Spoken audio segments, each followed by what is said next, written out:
There's been a lot of talk about a $200 Social Security raise for everyone, but the real question is, how much sense does it actually make? That's exactly what we're diving into today. On the surface, this sounds like a great idea, but once you dig into the details, you start to see some pretty big flaws. Let's walk through it together. The story of this $200 raise actually started back in March of 2020. A small group of senators introduced the idea as a temporary boost, $200 a month added to Social Security benefits to help people through that very difficult year. But it was only meant to last until the end of 2020. Of course, nothing ever came of it, and then the proposal just kind of disappeared.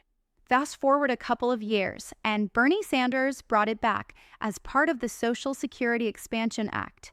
This time, the plan suggested making that $200 per month permanent. Sounds great, right? An extra $2,400 a year for beneficiaries. But here's where things get complicated. Right now, more than 72.5 million people receive Social Security every single month. If every single one of them got an extra $200, that would cost about $14.5 billion a month, or $174 billion a year. That's a massive amount of money, and lawmakers would almost certainly push back on something that expensive. Now, don't get me wrong, a raise like that would be life-changing for a lot of people. But does everybody really need it?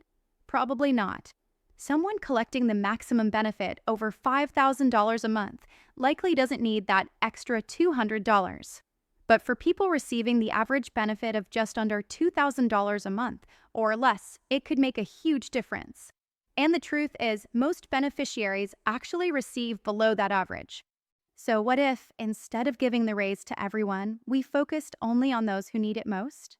Let's say about half of beneficiaries, around 36 million people, got the extra $200. That would cost closer to $7.2 billion a month, or roughly $85 billion a year. Still a lot, but far more realistic than $174 billion. And if we narrow it even further, say, only providing the raise to those living at or below the federal poverty line, now we're talking about maybe 12 million people. That would cost around $3.6 billion a month, or $36 billion a year. Compare that to the original $174 billion, and suddenly it doesn't sound so impossible. The bottom line is this: lawmakers are not going to approve a $200 raise for everyone.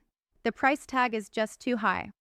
That's a much more realistic proposal, and one that would be a lot harder for Congress to ignore. So while the idea of a $200 raise for all is exciting, the plan in its current form is flawed. If we really want to see change, the focus should be on those who are struggling the most. Because let's face it, someone living below the poverty line could really use that extra $200, while someone making several thousand a month probably wouldn't even notice it. And that's the reality behind this big Social Security debate.